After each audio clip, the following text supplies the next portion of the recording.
Greg's like, hey, I got this guy. He's a local. He loves the ST3 since 2018. The guy's bought 2 of them. He loves it. He'll chew you out if you say anything otherwise. I said, okay, that's fine. I understand. And he says, he goes, hey, if you run into him, see if he says anything because he knows how much you don't like it. I'm like, there's things I like about it. I just don't think it's a good performance hull. For fishing, great. 30 miles an hour, okay. Standing up and walking around it, perfect. It's pontoon. It's awesome. So anyway, sure enough, this guy comes up to me. Hey, Kevin, how you doing, buddy? I'm like, hey, it's good to see you, boss. How you been, man? We started shooting the bull. And he goes, which ski you riding? This is before we jumped in the water. And I think it was at Dorian's, the gas station. He goes, which ski you riding today? I said, I'm on the Sea-Doo. I'm going to let Greg, rack up some hours on the Cowie. He goes, how do you like that Sea-Doo? I said, it's got some good things, and it's got some things I absolutely detest about it. And he goes, what are you talking about? He goes, that's the best boat I've ever ridden. I go, then you don't have any experience riding anything. Oh, what are you talking about, man? I've racked up more hours, blah, blah, blah. I'm like, I'm going to be all over the map riding this ski with a big group of 30 people. I'm going to be bouncing off the freaking cypress trees. Oh, no, man, it's great. Oh, it's so good.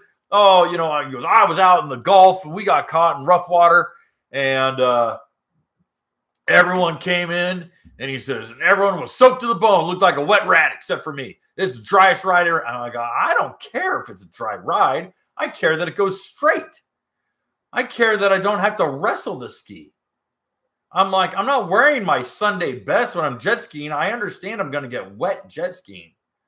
I want the boat to be manageable. Oh, dry ride. And he kept talking about dry ride. I'm like, wow, what the? You're out of your freaking mind.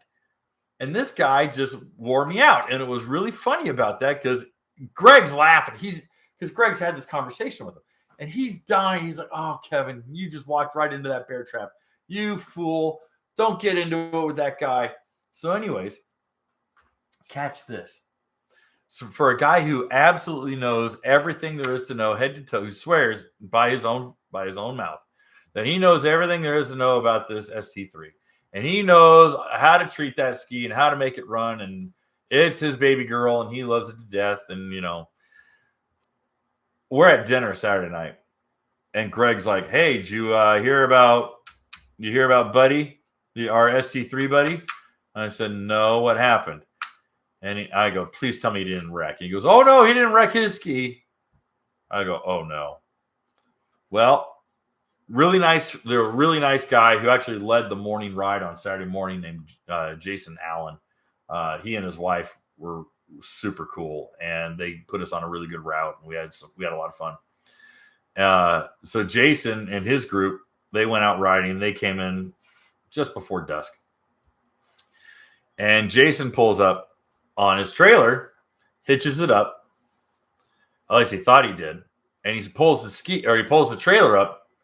The winch or the hook on the winch or whatever it was completely detaches, and the ski just goes wham right on the launch ramp. And half the ski's in the water, and it's a steep launch ramp. I mean, it really is not a gentle launch ramp, and it's a steep launch ramp. The front of that ski just absolutely bounced off the concrete. Just wham, hit the concrete. And the back of the ski is still floating. Our ST3 buddy goes, don't worry, Jason, I got you. He runs over, jumps on the ski, plugs the lanyard in, hits reverse, and drags the front of that ski off the launch ramp. Just drives it right off of it. I don't care how much algae was on that launch ramp. That you would not take your raw elbow and drag it across that asphalt without tearing the layer skin off. And that dude, knowing everything there was to know about that ski, dragged the front half of that ski right off of the launch ramp. Oh! In my head, I'm like, That can't be right. And he's like, no, dude, that's exactly what happened. I tell the story to my wife. My wife does not care about this stuff. She thinks, hey, as long as Kevin pays the bills, we're good. She's like, well, why didn't he just go to the front and pick it up and push it in the water? I don't want to be wet. He's so concerned about being dry. Hey guys, thanks for hanging out. This clip was taken from our weekly podcast that we record here every Sunday night at 8 p.m. Eastern Standard Time. If you want to watch the whole video, you can go to the Watercraft Journal's YouTube channel, go to playlists, and then click on live sessions. You're going to see it there. Otherwise, go ahead and leave a like, a comment, and definitely subscribe to the channel. It helps us grow. And again, thanks again for watching our videos, and we hope to see you soon.